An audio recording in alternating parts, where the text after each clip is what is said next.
चलना शुरू हो गई है, इस तरह की चीज़ें चलना शुरू हो गई हैं। ब्लैक एंड वाइट की तो अब बात छोड़ ही दीजिए सर मित्रा जी, वो ब्लैक एंड वाइट तो बता ही चुके हैं कि हिंदुत्व के नाम पे अब चुनाव नहीं लड़ा जा सकता है, यानी नरेंद्र मोदी के नाम पे अब चुनाव नहीं लड़ा जा सकता है। ये उस मीडिया ने शुरू कर दिया है जो मीडिया 24 घंटे नरेंद्र मोदी का जाप करता था, उस मीडिया ने अब ये स्वीकार करना शुरू कर दिया है कि नरेंद्र मोदी के नाम पे अब चुनाव नहीं लड़ा जा सकता।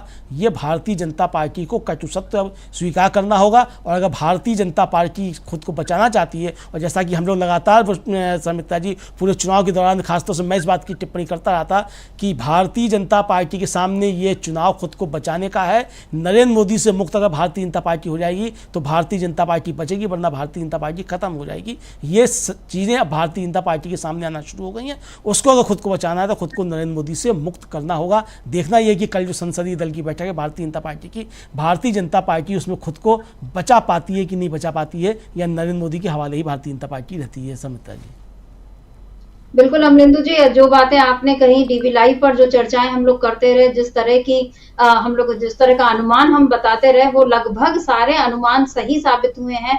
एग्जिट पोल की बात अगर कर दें तो उसके भी आंकड़े हम काफी मतलब एकदम सटीक ही रहे। मतलब जो चीज हम कह रहे थे बाकी मीडिया से हटकर, वो तो हम बता ही रहे थे कि इस बार क्लियर मेजोरिटी नहीं है। और जो 400 पार वाली बात तो पहले चरण के बाद ही ध्वस्त हो गई थी, और 300 पार भी नहीं। और जो विपक्षी दलों का जो दावा था उसको भी हमने बिल्कुल आंख मूंद कर नहीं, लेकिन जो जमीन की जो हकीकत थी हम उसको लगातार बताते रहे। और इधर बाकी चर्चाओं में भी हम ये बात बार बार करते रहे कि किस तरह नरेंद्र मोदी एक अकेले सब पर भारी, यानी वो पूरे देश पर भारी किस तरह से पड़ रहे हैं ये तो अलग बात है, लेकिन वो अपनी ही पार्टी के लिए किस तरह से भस्मासुर साबित हो रहे हैं, ये चीज आज एकदम अभी जो 2-3 दिनों से बिल्कुल जाहिर हो गई है।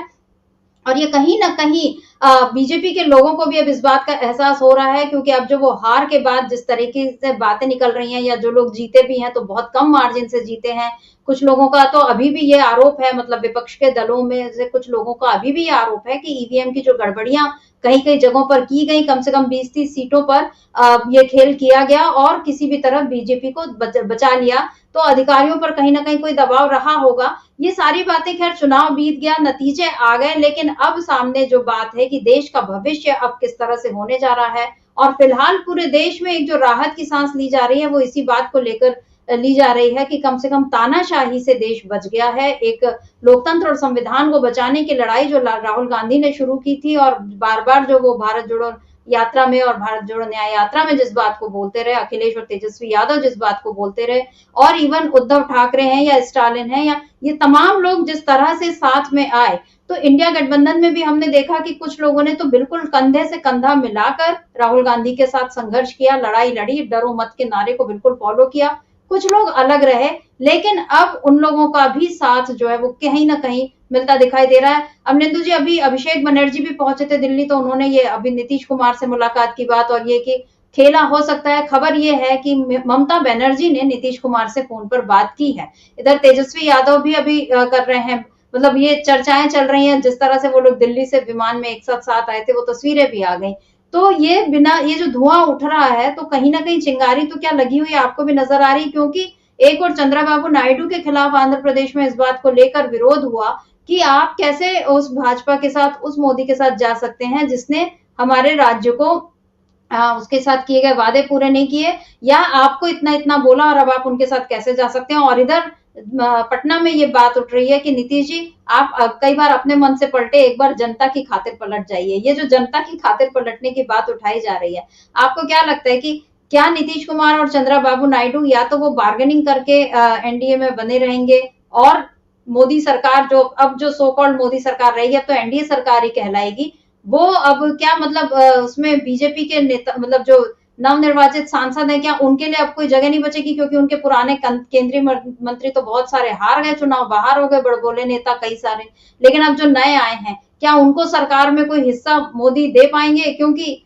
इधर जो बात उठ रही है, जो खास पोर्टफोलियो जो मांगे हैं दोनों ने, चंद्रबाबू नायडू और नीतीश कुमार ने, और इधर नीतीश कुमार ने आज अग्निवीर की बात भी कर दी है, वो उस स्कीम पर सवाल उठा दिया है। आपको क्या लगता है, क्या इनका, क्योंकि मिजाज तो हमेशा से लोकतांत्रिक इधर वाला रहा है, वो उधर के तो नहीं रहे, जो नीतीश बाबू ने कहा था कि हम उधर नहीं जाएंगे, लेकिन वो उधर के स्वाभाविक तौर पे नहीं रहे हैं। स्वाभाविक तो मतलब जो उनकी मूल प्रवृत्ति तो इधर वाली ही रही है, तो वो क्या उधर कब तक बने रह पाएंगे? आपको क्या लगता है? देखिए सर मित्रा जी, इसमें दो तीन चीज़ें हैं जो उधर कब तक बने रहेंगे। हो सकता है कि चुनाव से पहले ही इधर आ जाएं, मतलब मोदी जी की शपथ ग्रहण से पहले ही इधर आ जाएं, मोदी जी की शपथ ग्रहण ही ना हो पाए। संभावना ये भी है कि मोदी जी की शपथ ग्रहण करवा के फिर इधर आ जाएं ताकि मोदी जी अपना बहुमत ही साबित ना कर पाएँ। संभावनाएं बहुत सी हैं, चूँकि जिस तरीके से नीतीश कुमार को नरेंद्र मोदी ने जलील किया है पहले दौर में, ये नीतीश कुमार के पास एक बहुत अच्छा अवसर है उस सारी चीज़ों का बदला लेने का। जिस तरीके से नीतीश कुमार के डीएनए पे संदेह किया गया, नीतीश कुमार ने पलट के फिर अपने बाल नाखून जो थे वो सब भिजवाए नरेंद्र मोदी को, बिहार के लोगों ने अपने बाल और नाखून भेजे। ये उन सारी चीज़ों का ठीक समय पे बदला लेने का समय है। और राजनीति में अगर समय पे बदला नहीं लिया जाता है, चूक जाते हैं, तो फिर आप पिछड़ जाते हैं, फिर आप ख़त्म हो जाते हैं। तो राजनीति में समय पे बदले जरूर लेने चाहिए। हालांकि व्यक्तिगत जीवन में बदलों की बात नहीं की जानी चाहिए, लेकिन राजनीति में बदले अवश्यम भावी हैं और जरूर लिए जाने चाहिए, क्योंकि राजनीति में खेल सर्वाइवल का है, आपके ज़िंदा रहने का है। अगर आप जिंदा रहना चाहते हैं तो आपको जब मौका मिले तो आप अपने शत्रु पर अच्छे तरीके से वार कीजिए। नरेंद्र मोदी किसी भी तरीके से नीतीश कुमार के मित्र नहीं हैं, बल्कि शत्रु ही हैं। और ये शत्रुता आज की नहीं है, 10 साल पुरानी शत्रुता है। यानी 2014 के लोकसभा चुनाव से शत्रुता नरेंद्र मोदी और नीतीश कुमार की है। नीतीश कुमार जब अलग हुए थे एनडीए से 2014 में सर मित्रा जी, वो इसीलिए अलग हुए थे कि भारतीय जनता पार्टी ने नरेंद्र मोदी को प्रधानमंत्री पद का उम्मीदवार अपना घोषित कर दिया था। हालांकि देश में प्रधानमंत्री पद के उम्मीदवार जैसी कोई चुनाव नहीं होता है, लेकिन फिर भी एक उनका था कि हमारे कैंडिडेट ये हैं, अगर सरकार बनी भारतीय जनता पार्टी की तो नरेंद्र मोदी होंगे।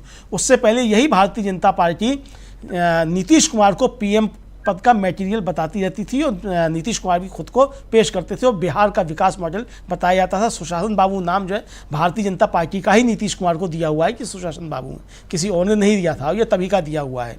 तो बात की जाती कि बहुत सुशासन बाबू है। लेकिन जब नरेंद्र मोदी आ गए उसके बाद फिर नीतीश कुमार अलग हो गए थे और नरेंद्र मोदी के ऊपर काफ़ी उन्होंने प्रहार भी किए थे। तो आज वो परिस्थितियां पैदा हो गई हैं कि नीतीश कुमार अगर चाहें तो अपने उस अपमान का बदला ले सकते हैं जो 2014 में बदला लिया, जो उनके ऊपर प्रहार किए गए थे, या उनका डीएनए के ऊपर जो प्रहार किए गए थे, उसका बदला लेने का समय नीतीश कुमार के पास है। इधर इंडिया गठबंधन की तरफ से जो खबरें मिल रही हैं समिता जी, खबरें ये है कि शायद इंडिया गठबंधन उनको प्रधानमंत्री पद का ऑफर दे सकता है। अगर ऐसा ऑफर दे दिया तो ये एक बहुत बड़ा खेल हो सकता है और फिर ऐसे में क्या नीतीश कुमार इसको मना कर पाएंगे, ये देखना होगा। हालांकि अभी जो इंडिया गठबंधन की कल बैठक हुई है उसमें कोई पत्ते बाहर नहीं खोलेंगे और जाहिर सी बात है कि उनकी अपनी कोई अंदर तैयारी होगी, चाहे एनडीए की हो, चाहे इंडिया गठबंधन की हो, या नीतीश कुमार की हो, या टीडीपी की हो, किसी की भी कोई तैयारी हो तो वो आकर के हम लोगों के सामने या प्रेस के सामने आकर के खुल करके नहीं बताएगा कि हमने अंदर ये तैयारी की हुई है।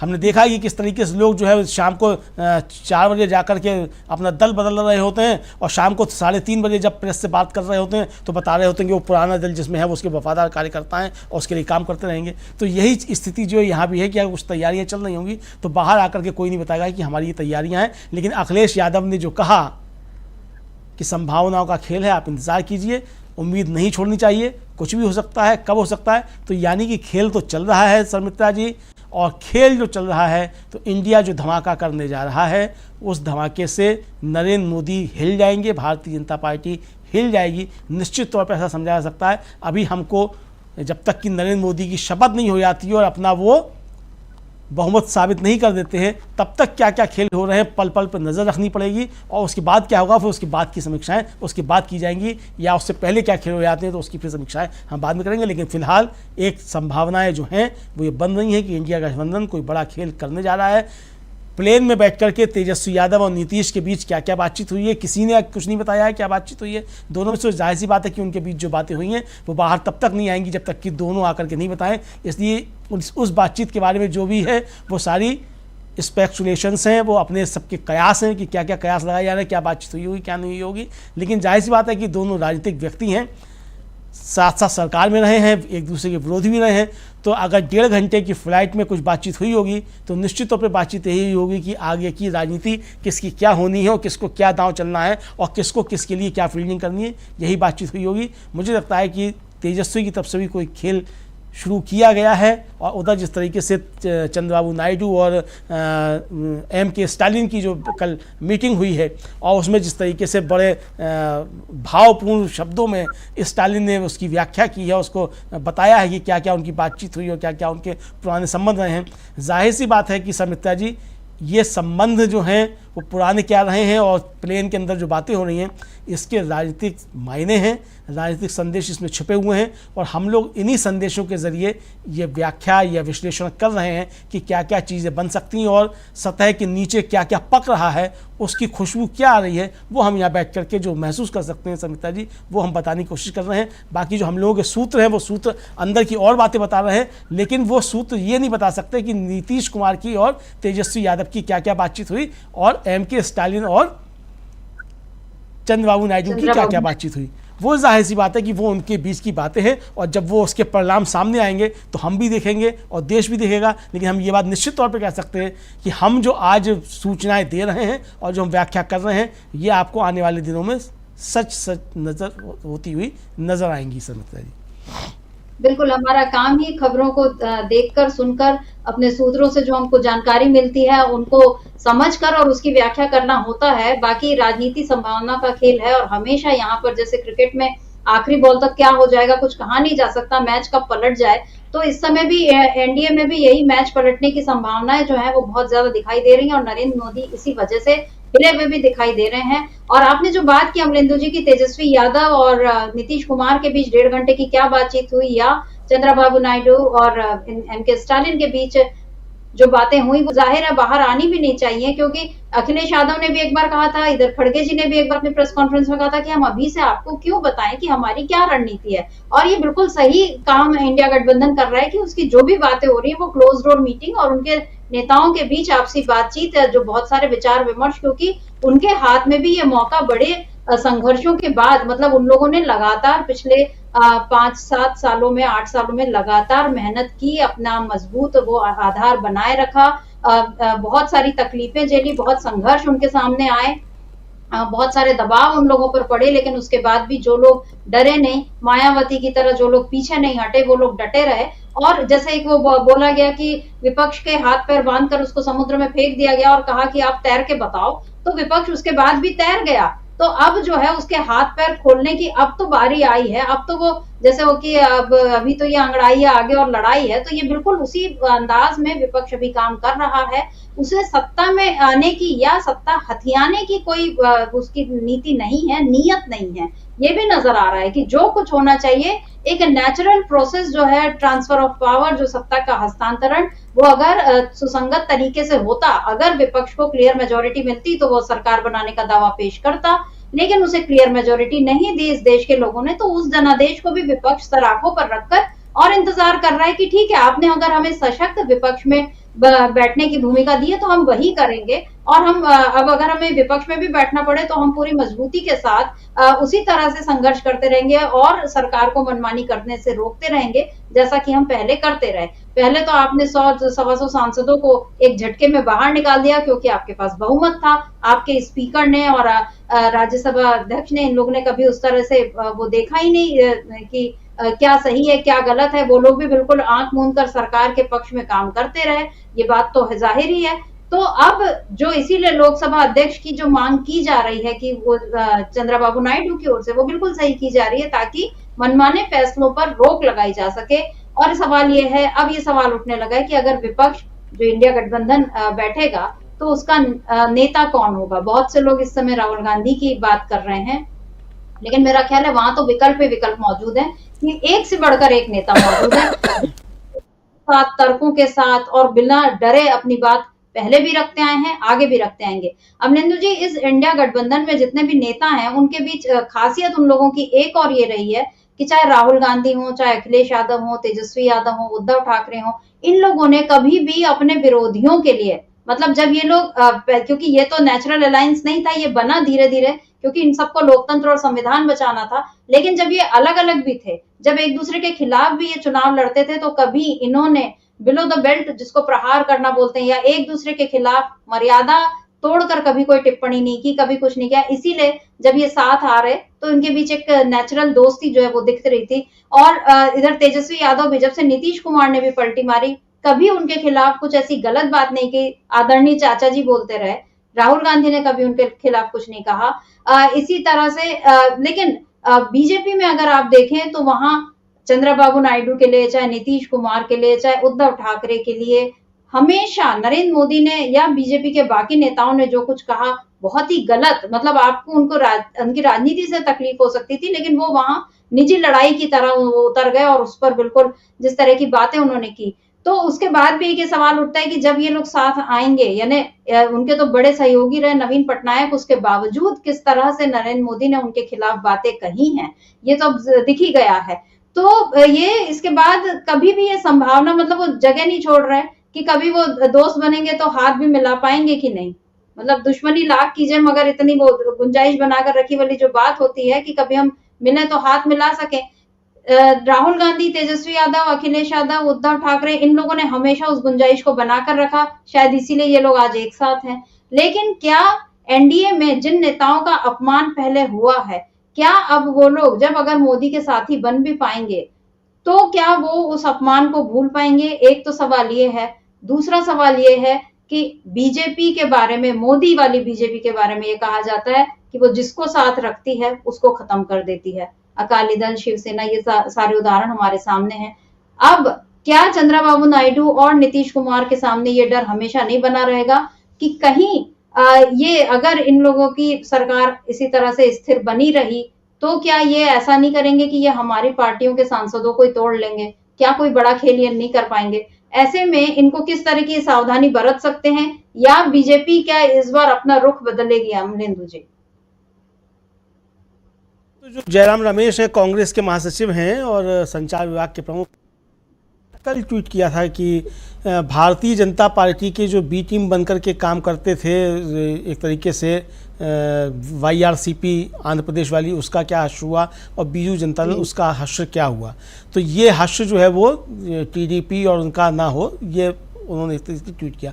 और लोग लगातार इस बात की चर्चा कर रहे हैं कि भारतीय जनता पार्टी ने जिसको भी साथ लिया है उसको भारतीय जनता पार्टी खा गई है। वो हमारे सामने उदाहरण अकाली दल का भी है, हमारे सामने उदाहरण शिवसेना का भी है, ऐसे कई उदाहरण हमारे सामने हैं। और सबसे बड़ा उदाहरण छोड़ दीजिए, सबसे बड़ी बात कि जेपी नड्डा का पटना में, बिहार में दिया हुआ बयान कि क्षेत्रीय दल खत्म हो जाएंगे और जिसके बाद नीतीश कुमार ने भारतीय जनता पार्टी का साथ छोड़ा था, वो बयान अभी भी मौजूद है, उससे कोई वापसी नहीं की गई है।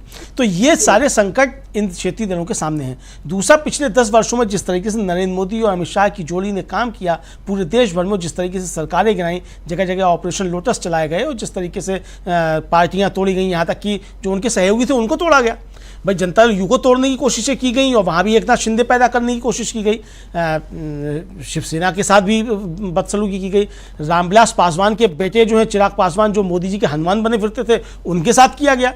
यानी कि उनका सामान जो है घर से निकलवा कर सड़क पे फेंकवा दिया गया और भारतीय संविधान और रामविलास पासवान का फोटो सड़क पे पड़ा हुआ था। ये चित्र वायरल हुए खूब तरीके से, लोगों ने खूब देखे सोशल मीडिया पे, इस तरीके के चित्र वायरल हुए और घर में फूट डाली गई। तो ये सारी चीज़ें जिस तरीके से की गई, तो भारतीय जनता पार्टी ये सब करेगी, आगे भी करेगी। इस बात को नीतीश कुमार भी अच्छे तरीके से समझते हैं और चंद्रबाबू नायडू भी अच्छे तरीके से इस बात को समझते हैं।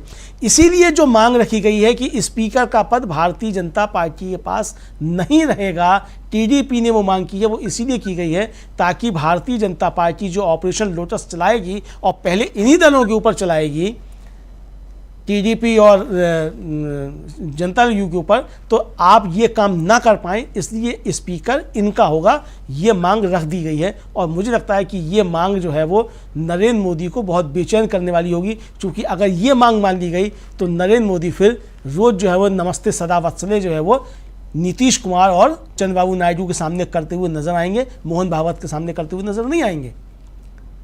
तो ये जो संकट है, तो इस संकट से भारतीय जनता पार्टी कैसे निकले? और ये समझ रहे हैं दोनों कि भारतीय जनता पार्टी अपने जो काम है उनके निश्चित तौर पे करेगी, उसे छोड़ेगी नहीं। जो अपने सहयोगियों को नहीं छोड़ सकते, जो अपने दल के लोगों को नहीं छोड़ सकते, तो वो किस तरीके से इनको छोड़ देंगे, ये भी समझा जा सकता है समित्रा जी। तो इसीलिए ये मांग की गई है कि स्पीकर आपका नहीं होगा, स्पीकर इनका होगा। अगर आप इस पे तैयार हैं, इस शर्त पे, तो आपको हम समर्थन देते हैं, चलिए सरकार बनाइए। अगर इस पे आप तैयार नहीं हैं तो नमस्ते बाय बाय। ये भी हो सकता है समित्रा जी। दूसरा एक कि इंडिया गठबंधन कह दे कि भाई ठीक है, स्पीकर के लिए हम टीडीपी को समर्थन दे रहे हैं जी, तब नरेंद्र मोदी क्या करेंगे? तब भारतीय जनता पार्टी क्या करेगी? लड़ाएगी अपना स्पीकर। तो बहुत से दांव पे जब ये फंसे हुए हैं मित्रा जी, नरेंद्र मोदी इनसे पार पाते पाते जो है वो बूढ़े तो हो चुके हैं, मार्गदर्शन मंडल में जाने वाले हैं, उम्र हो रही है उनकी, चूंकि जो क्राइटेरिया उन्होंने तय किया था वो है, लेकिन इन सारे सवालों से जूझते जूझते परेशान हो जाएंगे। और जैसा कि मनोज झा जो है वो आरजेडी के राज्यसभा सदस्य हैं, वो कह रहे थे कि संसद के अंदर जो है वो चीख चिल्लाहट मंत्रियों की नहीं होगी, क्योंकि चंद्रबाबू नायडू और नीतीश कुमार की अपनी एक राजनीति है, उसमें ये स्वीकार्य नहीं है। तो ये चीख चिल्लाहट भी नहीं हो पाएगी, और चीख चिल्लाहट नहीं होगी तो नरेंद्र मोदी जब संसद के अंदर आएंगे तो कैसे मोदी मोदी भारतीय जनता पार्टी के लोग चिल्लाएंगे, क्योंकि टीडीपी के और जेडीयू के लोग तो मोदी मोदी नहीं चिल्लाएंगे। तो ये बहुत सारे संकट अभी हैं, इन सारे संकटों से नरेंद्र मोदी को निपटना है, जो कि वो निपटने का उसका रास्ता नहीं खोज पा रहे हैं। इसीलिए जो एक तरीके से कहा जाए कि डार्क हॉर्स जो हैं वो चंद्रबाबू नायडू और नीतीश कुमार हैं, जो अभी पल पल जो है नरेंद्र मोदी को रुलाएंगे और नचाएंगे, दोनों काम करेंगे। बिल्कुल, मोदी ने अपने 10 सालों के जो पूर्ण बहुमत का बहुत बेजा लाभ उठाया, संसद के भीतर भी संसद के बाहर भी, और ये मंजर देश ने बार बार देखा। लोकतंत्र इस सारे दृश्य को देखकर कई बार रुआंसा भी हुआ, लेकिन अब जाकर उसके मुस्कुराने के दिन जो है लौट रहे हैं, क्योंकि अब जो है मोदी सरकार अब मनमानी करने के उसके दिन भी पूरे हो गए हैं। अब इस बार जिस तरह से, अब इसको मोल भाव कह लें या कोई और बात कह लें, लेकिन तय तो इतना है कि अब मोदी को सरकार वो तभी स्थिर बना पाएंगे जब वो अपने सहयोगियों को साथ लेकर चलेंगे। उन सहयोगियों को जिनको अभी तक वो अपने ठेंगे पर रखते आए हैं, जिनको अभी तक उन्होंने कोई भाव नहीं दिया, वो हमेशा मैं करते रहे, और उसमें उनके बाकी सहयोगी, मुझे नहीं मालूम रामदास अठावले अभी कहाँ हैं, या बाकी जो छोटे मोटे सहयोगी जितने लोग थे, एनडीए के 33 दल बताए जाते थे, तो इनकी तो कोई ऐसी बैठक भी हमने कभी ऐसे होते नहीं देखी। इंडिया गठबंधन की जब बैठक हुई थी मुंबई में, तब इन्होंने भी अपनी एक बैठक बुला के कि हाँ, हमारा परिवार तुम्हारे परिवार से ज्यादा बड़ा है, ये बताने की कोशिश मोदी ने जरूर कर ली थी। लेकिन उस परिवार में कितने लोग नाराज हैं, इस नाराजगी को भांपने की जरूरत कभी मोदी ने समझी ही नहीं, और इसी का नतीजा है कि अब न केवल दूसरे दलों के लोग बल्कि उनकी अपनी पार्टी के लोग भी उनसे खिन्न नजर आ रहे हैं। इस समय योगी को दिल्ली तलब किया गया, या योगी दिल्ली आए हैं ये तो पता है, क्योंकि ये बात हो रही है कि ये अंदेशा पहले भी अरविंद केजरीवाल ने सबसे पहले खुलकर बात ये कह दी थी कि नरेंद्र मोदी अगर तीसरी बार प्रधानमंत्री बनते हैं तो फिर ये हटा देंगे योगी को मुख्यमंत्री पद से। और अब इधर महाराष्ट्र से भी खबर जो आई है कि देवेंद्र फडणवीस ने नैतिक जिम्मेदारी, मतलब ये बात मैं अरसे बाद बीजेपी में सुन रही हूं कि कोई व्यक्ति नैतिक जिम्मेदारी जैसी बात कहे कि हाँ, मेरी वजह से हारे हैं तो चलो मैं अपने इस्तीफे की पेशकश करूं, वरना 10 सालों में तो इतने बड़े बड़े वो हो गए, भूचाल आ गए, लेकिन मोदी सरकार के किसी बंदे ने कभी कोई ये नहीं कहा कि हम नैतिक जिम्मेदारी लेते हैं। उन्होंने कभी इस चीज की जरूरत ही नहीं समझी। उन्हें लगता था कि हमको वोट मिल गया तो हम बस आराम से अब रहेंगे और हमें जो करना है हम करेंगे, हम कोई चीज की नैतिक जिम्मेदारी तो दूर की बात, हम नैतिक जिम्मेदारी भी नहीं लेते हैं किसी चीज की। लेकिन देवेंद्र फडणवीस ले रहे हैं। और इधर रोहित पवार जो शरद पवार के पोते हैं, उनका दावा है कि अजित पवार गुट के बहुत से लोग उनके साथ आना चाह रहे हैं, मतलब शरद पवार ने अपना दम दिखा दिया है। मैं जो बात बोल रही थी अमलेंदु जी पहले की, जिस तरह से इंडिया गठबंधन के नेताओं ने कभी एक दूसरे के लिए अपशब्दों का इस्तेमाल नहीं किया या कभी किसी को इस तरह से चोट नहीं पहुंचाई कि बाद में अगर कभी वो मिले तो मन में कड़वाहट बनी रहे, लेकिन मोदी जी के साथ के या मोदी के जो खुद मोदी जो है वो हमेशा इस तरह की बातें करते रहे कि उनकी बातें कभी भी आसानी से भुलाई नहीं जा सकती, वो अरसे तक मन में रहेंगी। अजीत पवार ने भी अपने चाचा को बहुत इसी तरह से बोला था कि आप बूढ़े हो गए, आप किनारे हट जाइए, तो उन बूढ़ों ने अपना दम दिखा दिया है। चाहे इधर शरद पवार की बात करें, उद्धव ठाकरे तो बूढ़े नहीं, मतलब ठीक है वो भी 70 पार के हैं। इधर सोनिया गांधी, मल्लिकार्जुन खड़गे, इन लोगों ने अपना दम दिखा दिया है। इधर पार्लियामेंट में अमलेंदु जी बहुत सारे यंग लोग इस बार पहुंचे हैं, युवा पहुंचे हैं। और आपको क्या लगता है, विपक्ष में बैठे हैं, चाहे इंडिया गठबंधन की सरकार बने चाहे वो विपक्ष में रहे, आपको क्या लगता है कि क्या एक बार वही पुराना दौर संसद का लौटने वाला है, मनमोहन सिंह के जमाने वाला, जब हम देखते थे एक से एक बढ़कर एक स्पीकर हुआ करते थे, जब वो बोलते थे तो लगता था कि उनकी बातों को सुना जाए, मुद्दों की बात होती थी, डिस्कशंस होते थे, अगर कोई कानून पारित करना होता था तो उस पर लंबी लंबी चर्चाएं चलती थी, बजट पास हो रहा है वो पता चलता था, रेल बजट आ रहा है वो पता चलता था। अब आपको क्या लगता है, ये जो तीसरी बार सरकार अगर एनडीए की बनी रहती है तो क्या फिर से वही दौर देखने मिलेगा, क्योंकि इस बार काफी अच्छे सांसद जो हैं पहुंचे हैं संसद में। और दूसरी बात ये कि जिस तरीके से मनमाने फैसले लिए जाते रहे, क्या उन पर अब रोक लगेगी? क्या मोदी सरकार पिछले बार अपने लिए गए उन फैसलों को पलटेगी, जैसे अग्निवीर, जैसे सीएए की बात हुई, ये तमाम जो मैटर है, या किसानों का मुद्दा है, इन सब पर अब आगे क्या होगा? किसान जो है, जिन्होंने बड़ी संख्या में इस बार इंडिया गठबंधन को ही सपोर्ट किया, क्या मोदी अब हिम्मत कर पाएंगे इस तरह के कि मेरी मर्जी और मैं जो फैसले लूं? और अब ये जो नई एनडीए सरकार बन रही है, उसमें हम इसको मोदी 3.0 नहीं बोलेंगे, हम इसको एनडीए सरकार ही बोलेंगे। इसमें अब उन उद्योगपतियों का क्या होगा जिन्होंने पिछले 8-10 सालों में वो जो फोर्ब्स की सूची में पहले, दूसरे, तीसरे नंबर पर आ गए, अब उन उद्योगपतियों का क्या होगा अमलिंदु जी? चलिए, एक तो जो नरेंद्र मोदी कैसे काम करेंगे, एक तो मोदी थ्री जो है वो भारतीय जनता पार्टी भी नहीं कह रही है, वो भी एनडीए सरकार कह रही है। अब कहीं बात नहीं आ रही है अब की बार मोदी सरकार जो है मोदी सरकार आ गई है, कोई नहीं कह रहा है। नरेंद्र मोदी खुद नहीं कह रहे हैं। नरेंद्र मोदी ने खुद कहा कि एनडीए की बड़ी जीत हुई है, तीसरी बार एनडीए जीता है। अभी तक तो मोदी जीतते थे, गारंटी तो मोदी सारी दे रहे थे। तो अब मोदी की गारंटी क्या हुई? अब ये मोदी सरकार क्यों नहीं है? ये सवाल तो नरेंद्र मोदी से बनता है। नरेंद्र मोदी बताएं कि अब मोदी सरकार क्यों नहीं है, अब ये क्यों एनडीए सरकार है?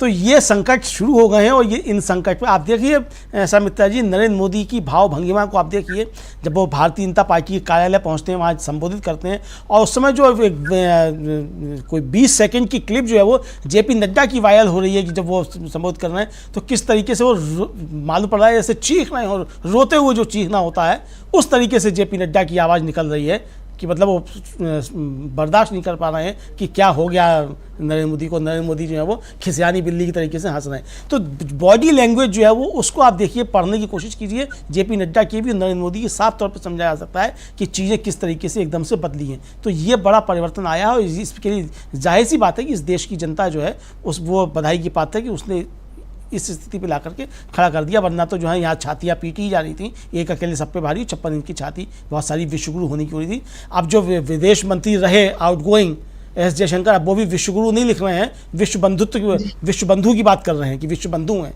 अब विश्वगुरु नहीं विश्व बंधु हो गए। तो ये परिवर्तन जो आ रहे हैं समिता जी, आने वाले समय में और परिवर्तन आएंगे। और अगर सरकार नहीं बन पाती है नरेंद्र मोदी की, एनडीए की, तो फिर और ज़्यादा परिवर्तन हमको देखने को मिलेंगे। लेकिन अगर बन भी जाती है समिता जी, तो मुझे लगता है कि पिछले दिनों तो नरेंद्र मोदी कम ही आते थे संसद में, अब बिल्कुल नहीं आएंगे।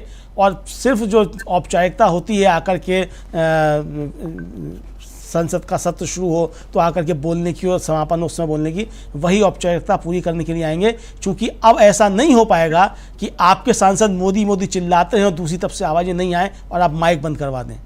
अब माइक बंद नहीं हो पाएंगे, और इसका असर राज्यसभा में भी पड़ेगा। वहाँ भी जिस तरीके से भाजपा के कार्यकर्ता बन करके लोग काम करते हैं, वो अब काम नहीं हो पाएंगे आसंदी पे बैठे हुए लोगों के। तो वहाँ भी चीज़ें बदलेंगी। यानी देश जो बदलना था समित्रा जी, वो देश बदल चुका है, और देश इसको देख रहा है कि देश किस तरीके से बदला है। आने वाले दिनों में और भी देश बदलेगा। हम देखेंगे किस तरीके से एक लाचार व्यक्ति के रूप में नरेंद्र मोदी सामने आते हैं समित्रा जी। बिल्कुल, लाचारी जो है मोदी जी के चेहरे पर अभी से दिख भी रही है। कल परसों से जो भी उनकी तस्वीरें आ रही हैं, उसमें अभी तक मेकअप जैसे बिल्कुल लगता है कि उतार कर, जैसे होता है कि फिल्म स्टार्स को अगर हम उनके असली चेहरे पे, असली रूप में देख लें तो सामने वो बहुत सामान्य तरह से लगते हैं। जो सुपरस्टार कहलाते हैं, पर्दे पर जो दिखते हैं, पहले पर्दे पर उनका जादू अलग रहता है, और आमने सामने हम देखें तो लगता है कि हमारे आपसे कुछ अलग ये है ही नहीं। और ये सच भी है, क्योंकि जो वो कुछ बने हैं, अगर सुपरस्टार बनते हैं तो वो जनता का प्यार उनको बनाता है। और इसी तरह से नेताओं की भी बात है कि जो जनता जिसको लोकतंत्र में जिताती है, वो उसके लिए काम करता है। लेकिन मोदी जी को पता नहीं क्यों ये गुमान हो गया था कि वो परमात्मा का अंश है। और ये बिल्कुल जो बात उन्होंने बोली थी, इसको अगर आज से कोई 50 साल बाद मान लीजिए ये कोई रिकॉर्डेड बात नहीं रहती, या इसका सबूत नहीं रहते, और कोई ये बोलता कि पता है मोदी जी ने ऐसा कहा था एक बार, तो लोग यकीन नहीं करते कि कोई ऐसे कैसे बोल सकते हैं कि मैं ही खुदा हूँ। मतलब एक तो वो नवाजुद्दीन सिद्दीकी, या शायद हाँ उन्हीं का डायलॉग है कि कभी कभी लगता है अपन ही भगवान है, वो बिल्कुल उसी अंदाज में मोदी जी ने ये बात बोल दी थी। लेकिन ये तथ्य है कि उनको इतना गुमान हो चुका था कि मैं परमात्मा का अंश हूँ। हालांकि अपनी हार के बाद, मतलब इन्हें हार बोलना चाहिए या जीत को, जो हार और जीत में बहुत अंतर नहीं है, उसके बाद उन्होंने कहा कि ये अब मेरी माँ के जाने के बाद ये पहली बार है कि मुझे इस तरह से जीत मिली। वो अपनी माँ को अचानक याद करने लगे। तो खैर ये बहुत जाहिर सी बात है, आप अपनी माँ को कभी भी याद कर सकते हैं, उसमें कोई बात नहीं है। लेकिन इस तरह से मोदी का जो अपीयरेंस रहा, या जो उनकी वेशभूषा बदलती रही, उनके चेहरे पे जो चमक, जो पता नहीं कौन सा मशरूम खाते हैं, क्या खाते हैं, बहुत सारी कहानियां भी इस बारे में चलती रही हैं। तो वो सारी चमक, वो सारी साज सजावट, वो, या अगर उन्होंने 3 दिन तक वो जो 45 घंटे का वो जो ध्यान भी किया था, वो ध्यान के बाद तो एक आध्यात्मिक जो उपलब्धि, कोई सिद्धि उनको हासिल हुई थी, उसका दिव्य ज्ञान चेहरे पर दिखना चाहिए था, पर वो कुछ नजर नहीं आ रहा। चेहरा बिल्कुल निस्तेज, कोई उसमें तेज नहीं है, कोई चमक नहीं है, और इससे पता चल रहा है कि मोदी अब एकदम पस्त पड़ चुके हैं। हाँफते हुए अब वो सरकार को कितना चला पाएंगे, ये देखने वाली बात है। और एनडीए में इस बीच अगर कोई बड़ी फूट हो गई, मान लीजिए नीतीश कुमार और चंद्रबाबू नायडू मोदी के साथ बने रहते हैं अमलेंदु जी, और एनडीए सरकार चलने देते हैं, तो भी अरविंद केजरीवाल ने कहा जैसा कि अगले साल उनका मार्गदर्शक मंडल में जाने का वक्त तो आ ही जाएगा। इधर बीजेपी के भीतर कुछ लोगों के चेहरे पर जो खुशी थी, नितिन गडकरी की तस्वीर आई थी अपने परिवार के साथ, बेहद खुश नजर आ रहे थे। बहुत से और भी इस तरह के नेता हैं जो खुश हैं अभी। आपको क्या लगता है कि क्या ये जो बीजेपी के भीतर के लोग हैं, बड़े नेता, जिनके, या शिवराज सिंह की बात हम कर लें, बहुत 8 लाख की मार्जिन काफी होती है। जिन शिवराज सिंह को उन्होंने मध्य प्रदेश में, हमारे उनसे तमाम वैचारिक मतभेद हो सकते हैं, लेकिन तथ्य तो यही है कि उन्होंने मध्य प्रदेश में बीजेपी को तीसरी बहुमत दिलाया था। सत्ता ले ली थी सिंधिया के कारण, वो एक अलग बात है, लेकिन उसके बाद जब वापस चुनाव में गए तो उन्होंने बीजेपी को पूर्ण बहुमत दिलाया था, लेकिन उसके बावजूद उनको दूध में मक्खी से जैसे अलग कर देते हैं, उस तरह से उनको किनारे करके एक सामान्य विधायक बनाकर रख छोड़ा और मोहन यादव को मुख्यमंत्री बना दिया।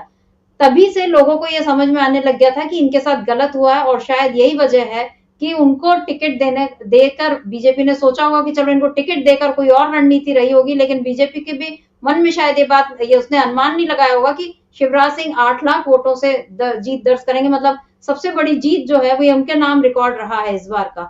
आपको क्या लगता है कि शिवराज सिंह चौहान, या इधर जो योगी हैं, या फिर नितिन गडकरी जैसे लोग हैं, क्या ये लोग, ये संघ के भी प्रिय लोग हैं, संघ से ज्यादा क्लोज रहे हैं? मोदी को तो संघ ने भी मोदी ने संघ को भी दुखी कर रखा है।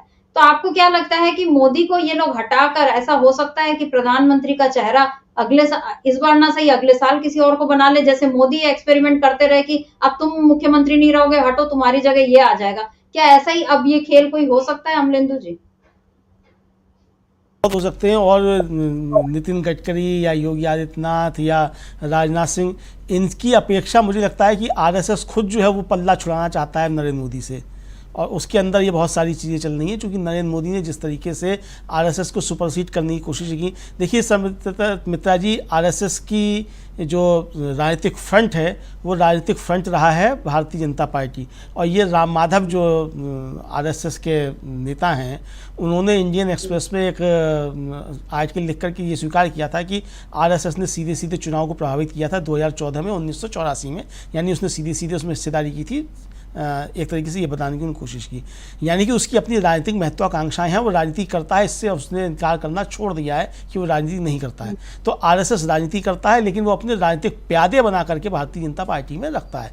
तो नरेंद्र मोदी ने जिस तरीके से राजनीतिक प्यादा बनने से इनकार किया आरएसएस का, और प्यादे बन गए वो अडानी अंबानी के या कॉरपोरेट घरानों के, तो आरएसएस के अंदर भी ये दिल में शूल जो है वो काफ़ी गहरे हैं कि नरेंद्र मोदी ने किस तरीके से आरएसएस की अवहेलना की है, और रही सही कसर जो थी वो जेपी नड्डा से ये कहलवा करके पूरी कर दी गई कि अब हमें आरएसएस की कोई आवश्यकता नहीं है। तो ये जिस तरीके से आरएसएस का अपमान एक तरीके से किया नरेंद्र मोदी ने, हालांकि उनका अंदर का मसला है कि किसका सम्मान करें, किसका अपमान नहीं करें, नरेंद्र मोदी को उठाए या गिराए या क्या करें, तो ये चीज़ें आरएसएस के अंदर भी उठ रही हैं। आप देखिए कि लालकृष्ण आडवाणी ने भी था खुद को नरेंद्र मोदी समझने की कोशिश थोड़े समय पहले कर ली थी, और आरएसएस ने फिर लालकृष्ण आडवाणी का क्या हाल किया। इससे पहले बलराज मधोक ने भी खुद को नरेंद्र मोदी समझने की कोशिश कर ली थी, बलराज मधोक का क्या हश्र हुआ। गोविंदाचार्य ने खुद को नरेंद्र मोदी समझने की कोशिश करनी थी, उनका क्या हश्र हुआ।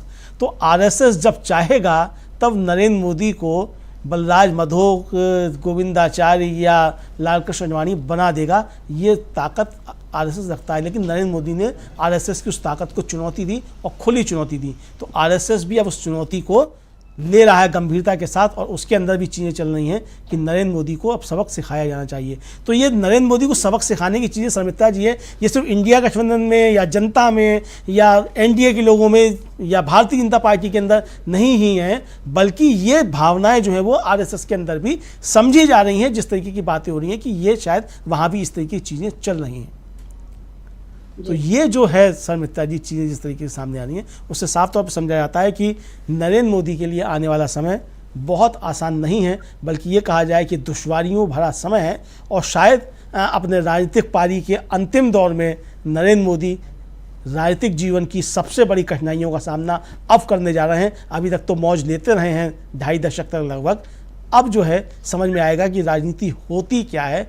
अब दाल आटे का भाव भी पता चलेगा और छाती कितने इंच की है ये भी मालूम पड़ जाएगी, और एक अकेले कितने भार हो गए भारतीय जनता पार्टी के ऊपर ये भी मालूम पड़ जाएगा। शर्मिष्ठा जी, बहुत बड़ी बात अमलेंदु जी आप कह रहे हैं कि ये उनकी राजनीति और वाकई ये आखिरी दौर, क्योंकि ठीक है आप 75 की उम्र वो शतायु हो, लेकिन सक्रिय राजनीति वो कब तक और किस तरह से कर पाएंगे, ये एक सवाल तो बिल्कुल बना ही हुआ है। और वो जो पुराना एक गीत है कि ढलता सूरज धीरे धीरे ढलता है, ढल जाएगा। शर्मिष्ठा जी, मनोज झा की एक बाइट है, उसको हम लोग चाहते हैं सुन लिया जाए पहले, फिर हम लोग अपनी चर्चा आगे करते हैं।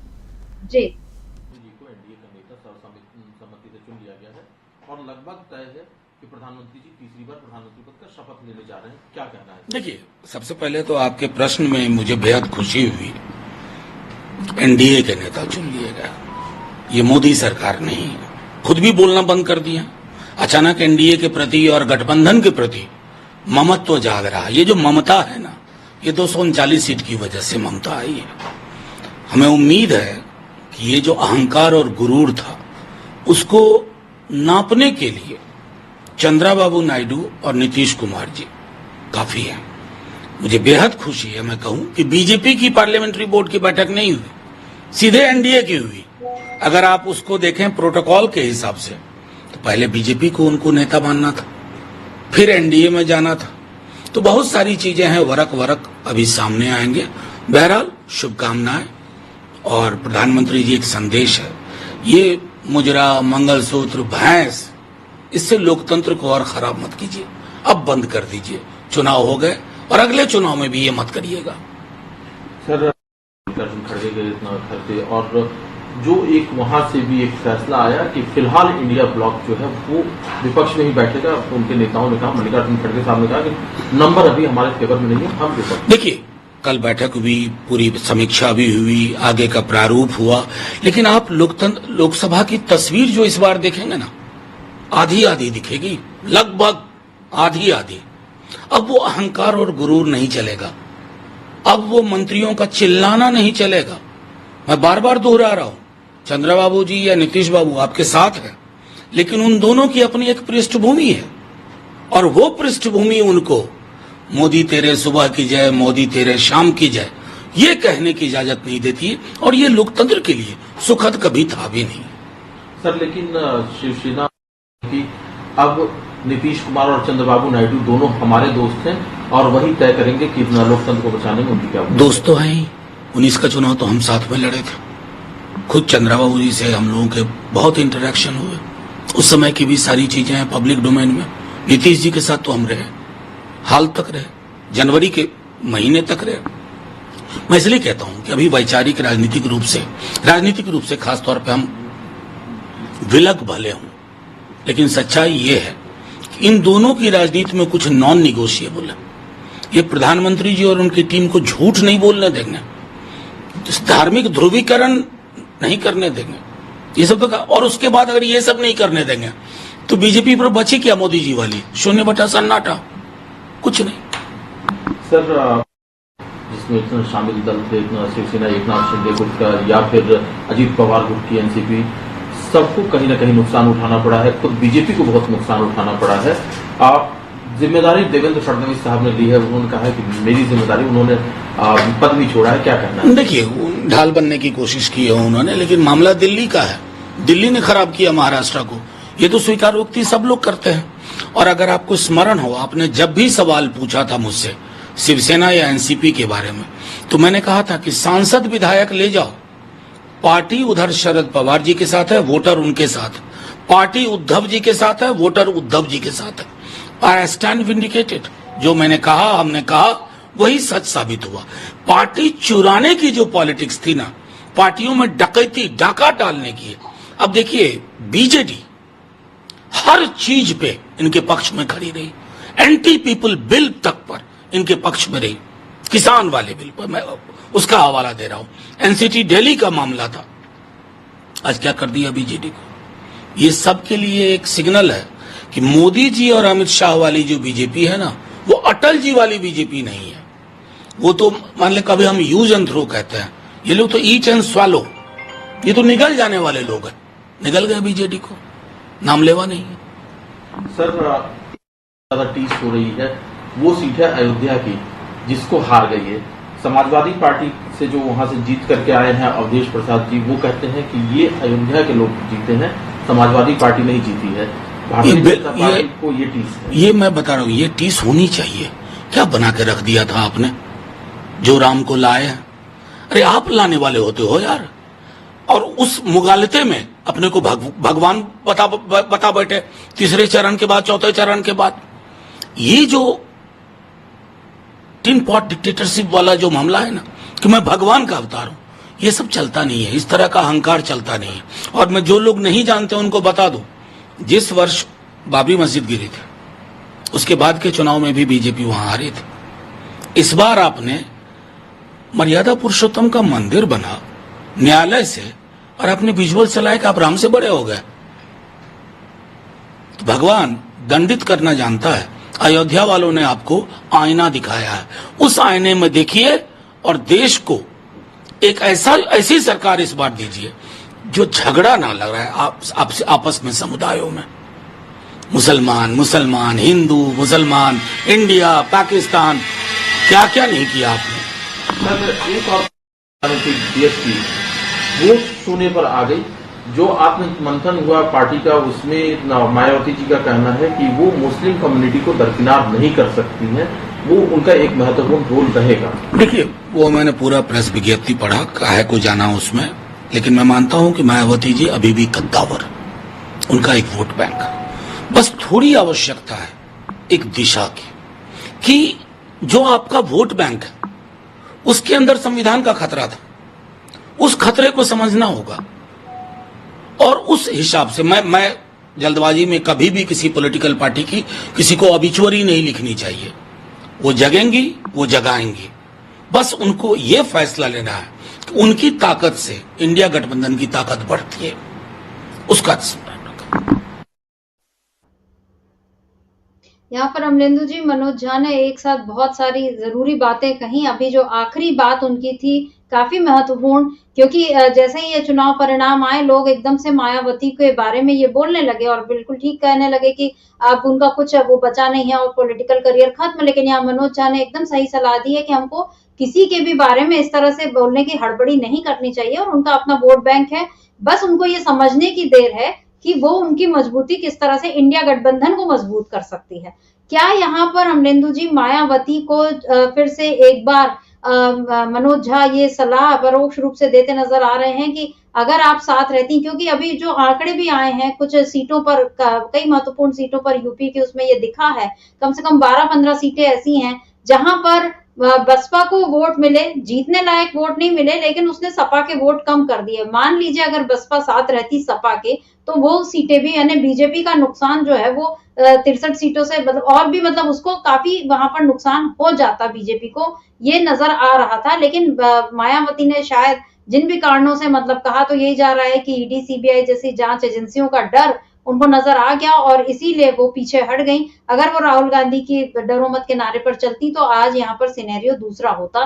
तो मनोज झा अभी ये बोल रहे हैं, तो ये क्या संकेत है कि अगले बार जब, अब तो विधानसभा चुनाव ही होने हैं यूपी में, तो अगर इंडिया गठबंधन, मतलब अगर बीजेपी तब तक फिर भी उस स्थिति में रहती है कि हाँ मजबूती से लड़े, तो इस समय अब सपा कांग्रेस तो साथ रहेंगे ही, और इसमें साथ आ जाना चाहिए बसपा को। क्या ये एक संकेत मनोज झा ने दिया है?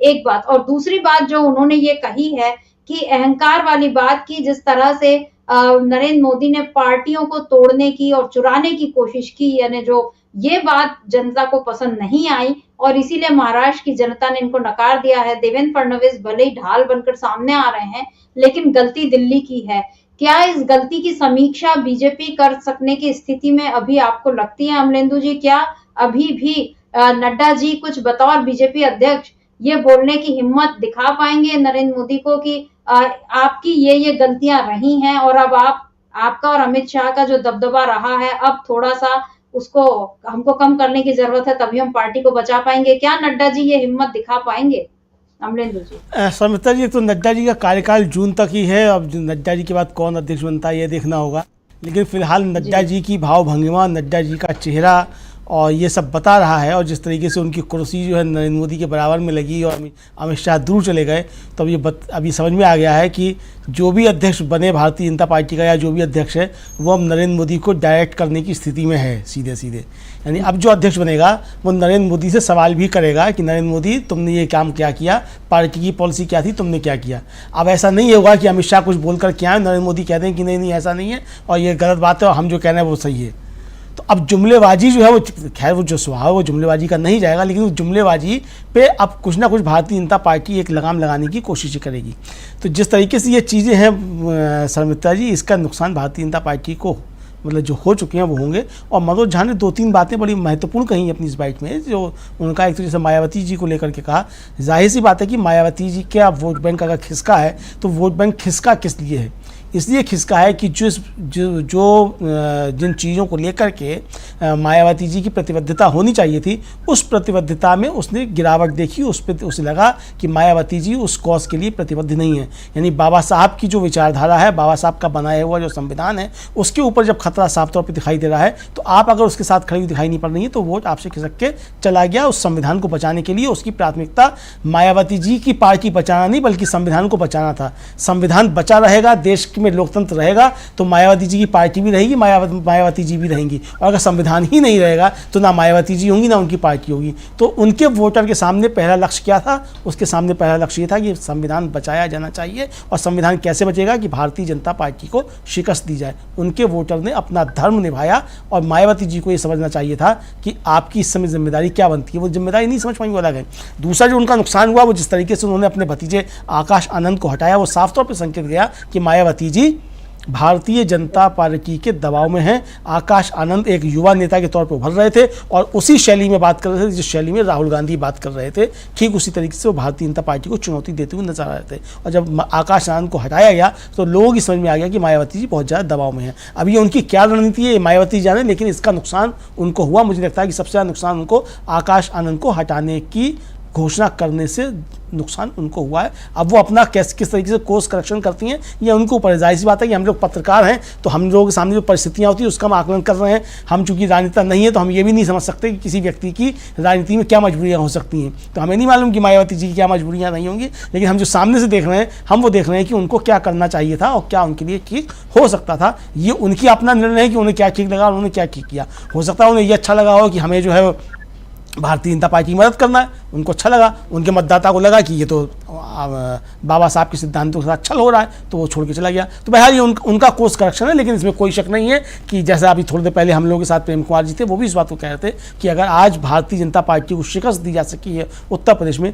तो जाहिर सी बात है कि इसमें अल्पसंख्यकों का और वंचितों का बहुत बड़ा रोल है। और इससे कोई इनकार नहीं कर सकता कि अल्पसंख्यकों और वंचितों ने देश के संविधान बचाने के लिए ज़बरदस्त तरीके से वोट किया और भारतीय जनता पार्टी को उसका जो प्लेग्राउंड कहा जाता था वहीं वो उसके लिए वाटरलू साबित हुआ। और अगर बेईमानी नहीं की गई होती तो मायावती जी के कुछ भी समीकरण रहते समिता जी, उसके बावजूद भारतीय जनता पार्टी दहाई के आंकड़े में उत्तर प्रदेश में नहीं पहुंच रही थी। बेईमानियों के बावजूद यहाँ तक पहुंची, ये सारे लोगों के सामने एकदम स्पष्ट है। दूसरा जो अयोध्या को लेकर के बात की, मुझे लगता है समिता जी जो अयोध्या के नए सांसद चुने गए हैं अवधेश प्रसाद जी, उनका एक वक्तव्य है, एक बाइट है, उसको हम लोग सुन लें तो उसके बाद फिर आगे चर्चा करने में थोड़ी सहूलियत रहेगी।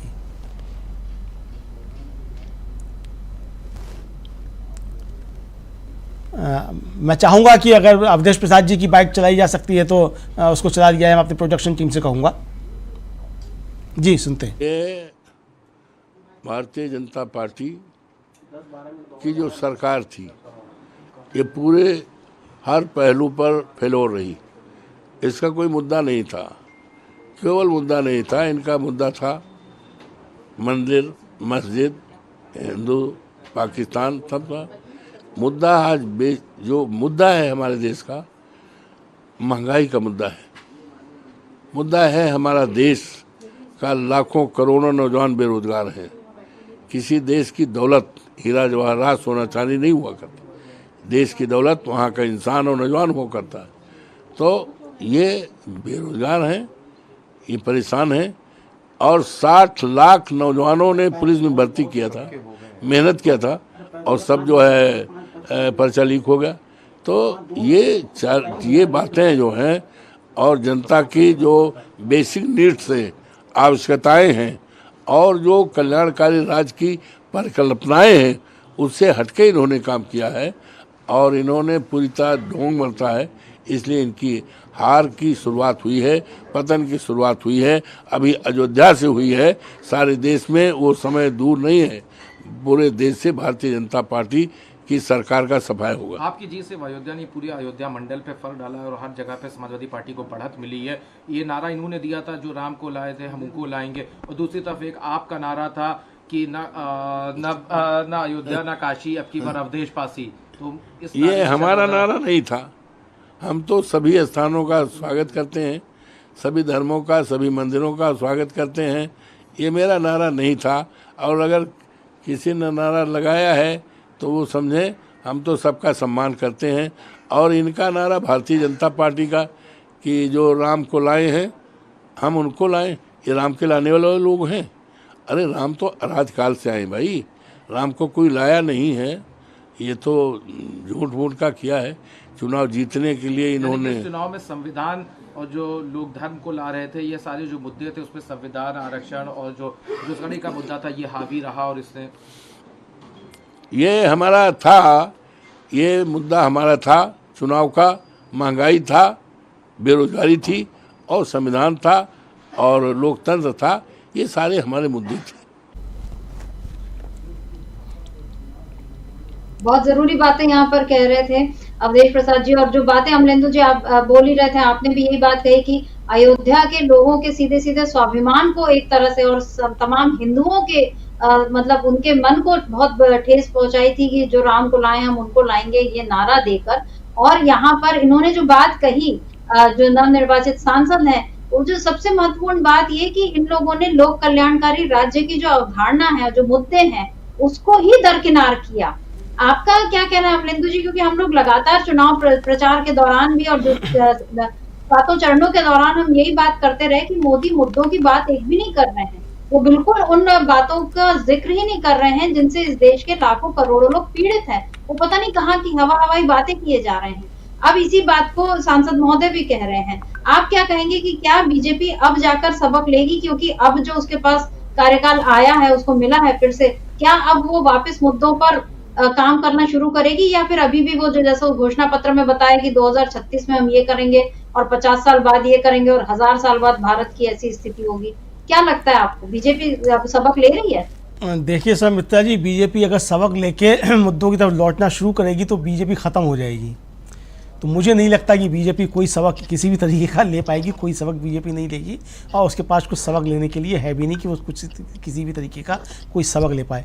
महत्वपूर्ण बात यहाँ ये है सर मित्रा जी कि ये जो अवधेश प्रसाद जी हैं, ये दलित हैं और सामान्य सीट से जीत करके आए हैं देश के अंदर। ये इस लोकसभा चुनाव में पहला एक वाकया है, और ये भारतीय जनता पार्टी को अपने अंदर झांक कर देखने की आवश्यकता है। जिस तरीके से आपने अयोध्या को मुद्दा बनाने की कोशिश की और मर्यादा पुरुषोत्तम राम का आपने अपमान किया, वो सारी बातें अवधेश प्रसाद जो कह रहे हैं उसको देखने की जरूरत है। समिता जी, आपको याद होगा कि खरी खरी में भी और लगातार मैं न्यूज़ पॉइंट में मैं एक बात कहता रहा कि भारतीय जनता पार्टी 100 के नीचे है, भारतीय जनता पार्टी 100 के नीचे, मैं इस बात को कहता रहा। अब जो चीज़ें आना शुरू हुई हैं उसमें एक बड़ा चीज़ आई है। 500 से कम के अंतर से भारतीय जनता पार्टी ने लगभग 30 सीटें जीती हैं, जो अभी तक आया है विवेचना। इसके हम और आगे विवेचना करेंगे, आगे जब चीज़ आएगा। 1000 के कम अंतर से 100 से अधिक सीटें जीती हैं। और जिस तरीके का पूरे देश में माहौल रहा, जिस तरीके से जयराम रमेश ने आरोप लगाया कि 150 डीएम को फ़ोन किए गए, हम लोगों ने देखा कि आखिरी समय काउंटिंग के समय रात किस तरीके से डिले किया गया। हमारे यहाँ भी लोग कमेंट कर रहे थे कि आपकी स्क्रीन क्यों नहीं बदल रही है, और मालूम पड़ा कि स्क्रीन क्यों नहीं बदल रही है। शाम होने का इंतजार किया जा रहा था और जैसी शाम हुई तो जगह जगह मतगणना केंद्रों पर लाइट गायब होना शुरू हो गई और लाइट जब आई तब मालूम पड़ा कि भाजपा जीत चुकी है। इस तरह की चीज़ें आई, यानी कि ये 130 सीटें जो हैं ये ज़बरदस्ती जीती गई हैं, इसको समझा जा सकता है। 240 में से 130 को कम कर दीजिए, 110 सीटों पे आकर के भारतीय जनता पार्टी सिमटती है। आज भी अगर निष्पक्ष चुनाव हो और इसकी अगर जांच हो जाए, 130 लोग अगर चले जाए अभी सुप्रीम कोर्ट और जाकर के याचिकाएं दायर कर दें और फिर से काउंटिंग की हो जाए, हालांकि चुनाव सुप्रीम कोर्ट आदेश दे चुका है कि आप 5% मशीनों की आप गिनती करवा सकते हैं, लेकिन ये रिकाउंटिंग का पूरा मसला होगा, सिर्फ 5% मशीनों का मसला नहीं होगा। लेकिन अगर चले जाए तो दूध का दूध पानी का पानी हो जाएगा। भारतीय जनता पार्टी 110 सीटों पर आकर के अभी भी सिमट जाएगी इसी लोक